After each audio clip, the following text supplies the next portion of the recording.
ओम सर्वमंगल मांगल्ये शिवे सर्वार्थ साधिके शरण्ये त्र्यंबके गौरी नारायणी नमोस्तुते। नमस्कार, स्वागत है आपका। मैं आचार्य विक्रमादित्य आपके साथ हूँ। देखिए मीन राशि वालों, आपकी राशि के अनुसार से आने वाले समय में ग्रहों का योगायोग कैसा रहेगा, अक्टूबर का अंतिम भाग आपके लिए कैसा रहेगा, ये आपको समझ लेना चाहिए। अक्टूबर का अंतिम भाग आपकी राशि के अनुसार से बड़ा महत्वपूर्ण है। देखिए, क्योंकि आपकी राशि के अनुसार से आप समझ लें कि ऐसे में बहुत इंपॉर्टेंट ग्रह है राहु महाराज। राहु महाराज आपकी राशि के अनुसार से इस वक्त जो चल रहे थे द्वितीय भाव में और खास तौर पर आपके अष्टम भाव में ग्रह योग बना रहे थे, और इनका परिवर्तन का योग इसी अक्टूबर के अंतिम समय में बनने वाला है। वो परिवर्तित होकर आपके लग्न में आ जाएंगे और ऐसे में आपको बहुत सावधानी के साथ काम करने की ज़रूरत दिखाई देती। कई ग्रह परिवर्तन के योग बना रहे हैं और ऐसे में आने वाले समय को ठीक करने के लिए आपको पहले से तैयारी कर लेनी चाहिए, क्योंकि परमात्मा हमेशा कहीं ना कहीं कोई रास्ता बना के रखता है और कष्टों को दूर करने के लिए जो पहले सजग रहते हैं, जान लेते हैं, वो अपने अकाउंट में पहले से ही पुण्यों को बढ़ा के रख सकते हैं, जिससे आने वाले समय में कष्टों से बचने के सुंदर योग बन सकें। देखिए, कार्तिक का महीना भी आरंभ होने वाला है इन्हीं अक्टूबर के अंतिम भाग में। तो ऐसे कार्तिक के महीने के पहले पक्ष में यदि हम बात करें तो एक ही राशि में 4 ग्रह योग बनने वाला है। तो आपकी मीन राशि है और आपकी राशि से तुला राशि अष्टम भाव में पड़ती है और उस राशि में चतुर्ग्रही योग बनेगा बिल्कुल पक्ष के आरंभ में। तो ऐसे में ये ग्रह योग जो है वो थोड़ा सा कष्टमय है। कहा जाता है कि जब तुला राशि के अंदर जब 4 ग्रह एक साथ कार्तिक में इकट्ठे हो जाएं तो ऐसे में कुछ कष्टमय योग बन जाते हैं, अशांति के योग बन जाते हैं, विश्व में युद्ध के अशांति के योग चल ही रहे हैं। वो सब चीज़ें आगे जाके कार्तिक के महीने में आने वाले 1-1.5 महीने में ये बहुत ज़्यादा भयावह स्थिति बन सकती है और ज़्यादा आपके मनोमस्तिष्क में भी अशांति का योग बन सकता है। प्राकृतिक आपदाओं के योग दिखाई देते हैं, तूफान इत्यादि, भूचाल इत्यादि के योग, साथ साथ अग्निदाह इत्यादि और साथ साथ में वर्षा की भी कुछ मार पूरे विश्व में पड़ती दिखाई दे रही है इस समय में। ग्रह योग तो ऐसे ही दिखा रहे हैं। तो आपके जीवन में क्या कुछ होगा योग, देखिए इन दिनों ग्रहण भी पड़ेगा। जो तो आप एक बात समझिए, मीन राशि वालों के लिए कैसा रहेगा वो ग्रहण, वो भी हम बताएंगे आपकी राशि के अनुसार से। तो दिन पर दिन ग्रह योग कैसे हैं, क्या है, वो आप समझ लीजिए। 21 अक्टूबर की सबसे पहले बात कर लेते हैं। नवरात्र चल रहे हैं और अश्विन के नवरात्र बड़े ही शुभ होते हैं। 21 अक्टूबर को सप्तमी तिथि पड़ रही है, 7वां नवरात्र है, शनिवार का अवसर, और आपकी राशि के अनुसार से ग्रह बड़े अच्छे बने हुए हैं, लाभ के संकेत दे रहे हैं, सम्मान में वृद्धि के योग बना रहे हैं। कोई कार्य पूर्णता की तरफ जाता दिखाई दे रहा है, तो समय का लाभ यदि आप लें तो बहुत सुंदर तरीके से आपके आगे बढ़ने के अवसर बन सकते हैं। भाग्य साथ देने को तैयार बैठा है, लेकिन उसमें थोड़ी सी आवश्यकता है आपके प्रयास की। नवरात्र चल रहे हैं, 7वां दिवस है, कालरात्रि का स्तवन करने का दिन है, तो कोशिश ये करें, माँ भगवती का ध्यान करें। सर्वमंगल मांगल्ये शिवे सर्वार्थ साधिके शरण्ये त्र्यंबके गौरी नारायणी नमोस्तुते। इस मंत्र का जप करते हुए कम से कम 108 बार जप कर लें और इससे यज्ञ कर लें। 7वां दिन नवरात्र का बड़ा शुभ होता है। हमने विवेकानंद योगाश्रम में इन पूरे नवरात्रों में सहस्त्र चंडी महायज्ञ का सुंदर आयोजन कर रखा है, आप भी उसमें सम्मिलित हो सकते हैं। जो नीचे फ़ोन नंबर्स हैं उन पर अपनी जो भी क्वेरी है कर अपने स्थान को आरक्षित करके सुंदर तरीके से यज्ञ में भाग ले सकते हैं। 22 अक्टूबर को मीन राशि वालों के लिए कैसा रहेगा ग्रहों योगा योग समझ लीजिए। अष्टमी तिथि है, उस दिन महाअष्टमी का योग पड़ रहा है, रविवार का अवसर। ग्रह परिवर्तन की तरफ जा रहे हैं और ये परिवर्तन आपके लिए शुभ लाभ के संकेत दे रहा है। चंद्रमा आपकी राशि के अनुसार से 11वें भाव में चले जाएंगे। सुबह सुबह 1:35 पर ये परिवर्तन होगा। ये आपके लिए शुभ संकेत देने के योग बना रहा है। ऐसे में दूध का दान करना आपके लिए बड़ा अच्छा रहेगा। संत महात्माओं की सेवा करना आपके लिए बड़ा अच्छा योग बनाएगा। कोशिश ये करें, संत महात्माओं का आशीर्वाद लेकर जीवन को आगे चलाने का प्रयास करें। महाअष्टमी का अवसर है, ऐसे में कन्या पूजन अवश्य करें। आपकी राशि के अनुसार से छोटे जो 10 साल से छोटी कन्याएँ हैं उनका विशेष तौर पर पूजन करके उनका आशीर्वाद लें, उनको वस्त्र इत्यादि उनका आशीर्वाद लें, कल्याण के योग बनेंगे। सर्वार्थ सिद्धि योग भी सुंदर तरीके से विद्यमान है, जो सुबह सूर्योदय से लेकर शाम के करीब 7:15 बजे तक विद्यमान रहेगा। तो पूजन कर आप सुंदर तरीके से लाभ ले सकते हैं। माँ भगवती का आशीर्वाद मिलने के सुंदर योग हैं। 23 अक्टूबर को ग्रह गणना विशेष तौर पर दिखा रही है कि महानवमी का अवसर है, सोमवार का अवसर, साथ साथ मकर राशि में चंद्रमा चल रहे हैं और ये मकर राशि में चंद्रमा सुंदर तरीके से आपके लिए अच्छे योग बना रहे हैं। आपका ग्राफ बैलेंस रहता दिखाई दे रहा है, लेकिन फिर भी अननेसेसरी के कुछ खर्चे आपके समक्ष आ सकते हैं, तो थोड़ा सावधानी के साथ काम करने की ज़रूरत है, वो आपके लिए बहुत ज़रूरी रहेगा। महानवमी का अवसर, कहा जाता है कि महानवमी के दिन भगवती के मंदिर में जाकर उनका पूजन करते हुए, यज्ञ करते हुए जो पंचमकारों की आहुति भगवती के समक्ष दे देते हैं। पंचमकार यानी 5 मकार, मत्स्य, मांस, महिष, मेष, मदिरा। लेकिन अब इनकी आहुति देकर प्रसाद ग्रहण करेंगे तो राक्षस बन जाएंगे। इनका सांकेतिक तौर पर कहा गया है काम, क्रोध, मद, लोभ, ईर्ष्या, द्वेष, ये है पंचमकार, जिसको मद, मांस, महिष, मेष, मदिरा इत्यादि के रूप में इंगित किया गया है। तो इनकी जो बलि परमात्मा के भगवती के समक्ष दे देते हैं और जो प्रसाद ग्रहण कर कर व्रत करते हैं, वो भगवती का आशीर्वाद से वो देवता बन जाते हैं।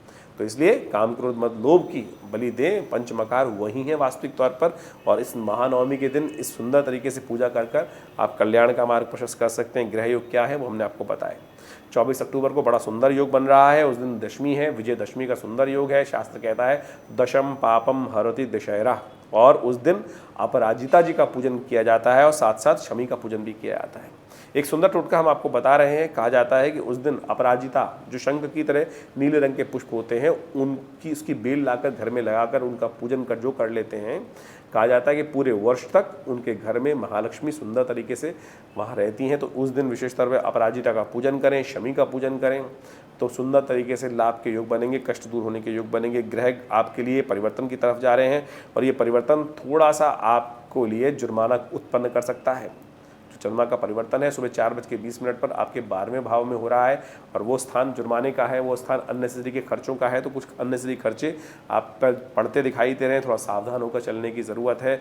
उत्सव में भाग लें, लेकिन ऐसा ना हो कि जेब पर भारी पड़ जाए। अपने जेब इत्यादि का विशेष तौर पर जो नियम का पालन करते हुए गाड़ी इत्यादि सावधानी के साथ चलाएं, सही जगह पार्क करें, नहीं तो बेकार जगहों में कुछ न कुछ नुकसान होने के योग भी बन सकते हैं। सावधान होकर काम करना बहुत ज़रूरी रहेगा।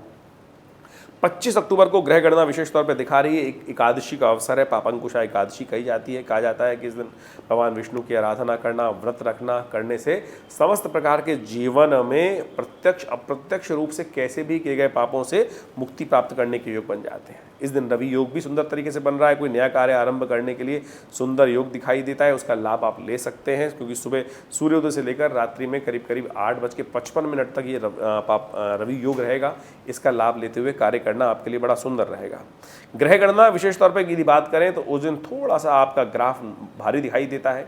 ऐसे में बहुत सोच समझ कर काम करें, कहीं बेकार के रिस्क वाले काम ना करें, नुकसान वाले कामों से दूर रहने का प्रयास करें, शेयर मार्केट से दूर रहने का प्रयास करें, नहीं तो खर्चे बढ़ते दिखाई दे रहे हैं। 26 अक्टूबर को ग्रह गणना विशेष तौर पर जो दिखा रही है द्वादशी का अवसर है, और साथ साथ बृहस्पतिवार का दिन और प्रदोष का सुंदर योग बना हुआ है। ग्रह परिवर्तन की तरफ जा रहे हैं। सुबह सुबह 5:57 पर ग्रह पहले ही परिवर्तन सूर्योदय से के आसपास परिवर्तन की तरफ चले जाएंगे। ये परिवर्तन आपके लिए बड़ा महत्वपूर्ण रहेगा, सुंदर रहेगा और नया शक्ति का संचार करेगा। उदय का योग बनेगा, प्रदोष है, तो ऐसे में भगवान शिव का विशेष तौर पर स्तवन करें, ओम नमः शिवाय का जप करें, शिव का सुबह सुबह अभिषेक कर कल्याण का मार्ग आशीर्वाद देकर काम करना आपके लिए अच्छा रहता दिखाई दे रहा है। 27 अक्टूबर को ग्रह गणना विशेष तौर पर दिखा रही है कि उस दिन उदय तिथि त्रयोदशी है, लेकिन चतुर्दशी भी आ जाएगी उसके बाद, लेकिन वो अगली तिथि तक नहीं पहुंचेगी, अगले दिन तक नहीं पहुंचेगी, तो क्षय हो जाएगी। तो कोशिश करें, ध्यान रखें कि नया कार्य आरंभ करने के लिए दिन अच्छा नहीं दिखाई देता है, तो इस बात का ध्यान रखते हुए कार्य करना है। बहुत सारे लोग कोई नया कार्य आरंभ करने के लिए कह सकते हैं कि मुहूर्त बन रहा है, सर्वार्थ सिद्ध योग, लेकिन क्षय तिथि है, तो उसमें नया कार्य करना आरंभ अच्छा नहीं दिखाई देता। इस दिन शाकंभरी देवी का दर्शन करना बड़ा शुभ माना जाता है। माँ भगवती दुर्गा को फलों का, शाक पत्ते इत्यादि का भोग लगाना, शाक चढ़ाना, ये सारा सुंदर कर्तव्य माना जाता है। आपकी राशि के अनुसार से यदि हम ग्रह देखें तो बड़ा सुंदर योग बना रहे हैं। नवीन शक्ति का संचार करने के योग दिखाई देते हैं, और नई शक्ति के साथ साथ बहुत सारे नए विचार आपके मन में आने के योग बन सकते हैं। तो ऐसे में उस सब का लाभ लेते हुए कार्य करने का आपको प्रयास करना चाहिए। शुक्रवार का अवसर है, गौशाला में जाकर पालक का दान करना आपके लिए अच्छा रहेगा। 28 अक्टूबर को ग्रह गणना विशेष तौर पर दिखा रही है पूर्णिमा, और साथ साथ शनिवार का अवसर है। इस दिन ग्रहण भी पड़ रहा है, कोजागरी की रात है, और साथ साथ कोजागरी की रात साथ साथ शरद पूर्णिमा का अवसर है। देखिए, इस दिन ग्रहण का पड़ने के कारण से सूतक भी आरंभ हो जाएगा, तो शाम को सूतक आरंभ होगा, और कोजागरी की रात के दिन, शरद पूर्णिमा के दिन रात को खीर रखने का नियम चलता है। तो ऐसे में ध्यान रखना चाहिए, क्योंकि ग्रहण का सूतक होगा और ग्रहण काल रात्रि में विद्यमान होगा, तो उसमें खीर नहीं रखी जाएगी। खीर रखने के लिए जो समय होगा वो जो ग्रहण समाप्त हो जाए उसके बाद खीर बनाकर थोड़ी देर चंद्रमा मिलेगा उसमें आप रख सकते हैं, उसका पुण्य तभी प्राप्त होगा। लेकिन ध्यान रखिएगा, ग्रह गणना आपकी राशि के अनुसार से यदि हम बात करें तो मीन राशि वालों के लिए समय थोड़ा भारी दिखाई देता है। ऐसे में बहुत सावधानी के साथ कार्य करने की ज़रूरत है। हर चीज़ों को बहुत सावधानी के साथ रखते हुए कार्य करना आपके लिए बहुत ज़रूरी रहेगा। वैसे हम ग्रहण के ऊपर एक अलग से वीडियो बनाकर उपस्थित करेंगे, वो आपको आप समझ लीजिएगा। वैसे मीन राशि वालों को विशेष तौर पर सावधान रहना चाहिए, क्योंकि आपकी राशि से अगली राशि जो है मेष राशि में ही ये ग्रहण पड़ रहा है, तो उसका प्रभाव आपकी राशि पर भी कहीं ना कहीं पड़ेगा। तो उसका ध्यान रखते हुए कार्य करें। देखिए इस दिन कोजागरी की रात है। कोजागरी की रात जो होती है बहुत महत्वपूर्ण रात मानी जाती है। कोजागरी की रात कहा जाता है कौन जागता है, कोजागरी कौन जागता है, जो जागत है सो पावत है, जो सोवत है सो खोवत है। कहा जाता है कि महालक्ष्मी ऐरावत पे सवार होकर इंद्र के साथ पूरे विश्व का भ्रमण करती हैं, और जो ऐसे में भगवती के मंत्रों का स्तवन करते हैं, यज्ञ करते हैं, तो उनके जीवन में समस्त प्रकार से कष्टों के दूर होने के योग बन जाते हैं। एक तो कोजागरी की रात, फिर ग्रहण भी आ गया, तो कई गुना अधिक पुण्य की रात्रि हो गई है ये। वैसे हमने विवेकानंद योगाश्रम में तो सुंदर तरीके से पूरी रात्रि का सुंदर महालक्ष्मी यज्ञ रखा है, तो आप भी उसका लाभ ले सकते हैं और अपने स्थान को आरक्षित करके उसमें बैठ सकते हैं। और कहा जाता है कि कोजागरी की रात के दिन बिल्वपत्र के पेड़ के नीचे बने हुए यज्ञ मंडप पर जो भगवती महालक्ष्मी के विभिन्न मंत्रों का दिव्य अथर्वशीष का पाठ करते हैं, जिसके अंदर इस प्रकार से कहा गया है, सब्रवीति अहम ब्रह्म स्वरूपिणी मत्तः प्रतिपुरुषात्मकम जगत शून्यम चा आनंदो अहम विज्ञान विज्ञान अहम ब्रह्मांड विद्रव्य अहम पंचभूतानि। ये दिव्य अथर्वशीष है, इसका पाठ ये महालक्ष्मी की ही उत्पत्ति की कथा है। जब महालक्ष्मी उत्पन्न हुई तो कहा जाता है कि समस्त देवता एक साथ वहाँ एकत्र थे। वो बोलते हैं काशी त्वम महादेवी थी, हे महादेवी आप कौन हैं? तो कहा जाता है दिव्यतश्री सब्रवीति अहम ब्रह्म स्वरूपिणी मत्तः प्रतिपुरुषात्मकम जगत। तो ये दिव्य तर्शीष की दिव्य प्रार्थना है। और इस कोजागरी की रात पे ग्रहण काल में जो इसका पाठ कर लेते हैं, कहा जाता है महालक्ष्मी की दिव्य कृपा प्राप्त करने के योग बन जाते हैं। हमने विशेष तौर पर ग्रहण की रात्रि में अपने आश्रम पे इसका सुंदर यज्ञ रखा है, आप भी इसमें सम्मिलित हो सकते हैं। उसके लिए नंबर्स आपके सामने चल रहे हैं, उस पर समझ लीजिएगा व्यवस्था क्या है। 29 अक्टूबर की यदि हम बात करें तो उस दिन कार्तिक प्रतिपदा है, कार्तिक कृष्ण पक्ष की प्रतिपदा है, रविवार का अवसर है। 29 तारीख से कार्तिक का महीना आरंभ होगा। और तुला राशि वालों विशेष तौर पर एक बात समझना पड़ेगा, मीन राशि वालों आपकी राशि से विशेष तौर पर अष्टम भाव में चतुर्ग्रही योग बना हुआ है। ये कहीं ना कहीं कष्ट देने के योग बना सकता है, कहीं ना कहीं आपको अकेला कर सकता है, कहीं ना कहीं लोग आपको कहीं ना कहीं कष्ट देने के योग बना सकते हैं, क्योंकि विश्व के लिए भी ये युद्ध का संकेत है। ये तुला राशि में जब 4 ग्रह एक साथ इकट्ठे हो जाते हैं कार्तिक के महीने में, तो कहीं कष्ट देने के योग बनाते हैं, तूफान के योग बनाते हैं। तो ऐसे में आपके मनोमस्तिष्क में आपको बड़ा शांति के साथ रहना पड़ेगा। मंगल के साथ रहते हुए सूर्य का ये योग जो बन रहा है, ऐसे में विशेष तौर पर आपको कुछ सावधान रहते हुए उपाय करने की ज़रूरत है। तो आपको वो करेंगे तो बहुत सुंदर तरीके से आप उससे बच सकते हैं, क्योंकि वहाँ पर यदि मंगल, केतु, सूर्य, चंद्रमा ये 4 ग्रह उस दिन वहाँ एकत्र होकर एक साथ जो योग बना रहे हैं, ये किसी प्रकार भी शुभ नहीं दिखाई देता, मनोमस्तिष्क को अशांत कर सकता है। ऐसे में सबसे अच्छा ये रहेगा कि आप भगवान विष्णु का मंत्र का जप करें, ओम नमो नारायणाय।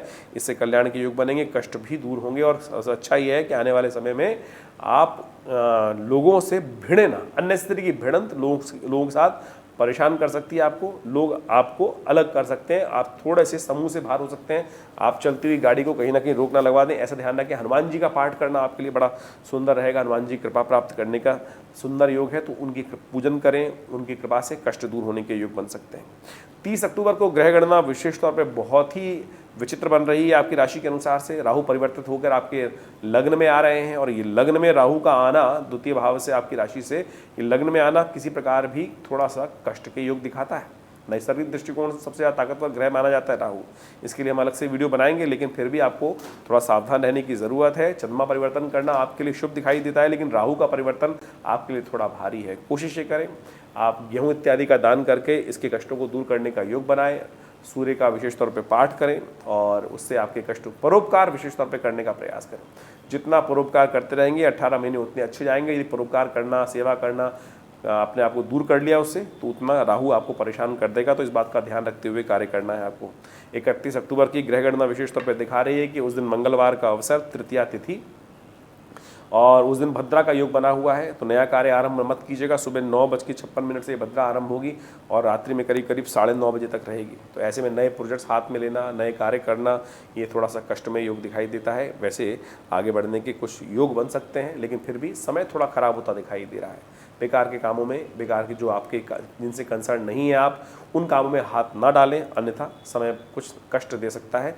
तो सावधानी के साथ हमें हर चीज़ को समझते हुए कार्य करने का प्रयास करना चाहिए, तभी हमारे लिए समय अनुकूल हो सकता है। और ज्योतिष यही करता है। ज्योतिष विज्ञान के माध्यम से हम समझ सकते हैं कि हमारा जो समय चल रहा है वो कहाँ हमें ले जा रहा है, कहाँ हमको कदम आगे बढ़ाना है, कहाँ हमको कदम पीछे करना है।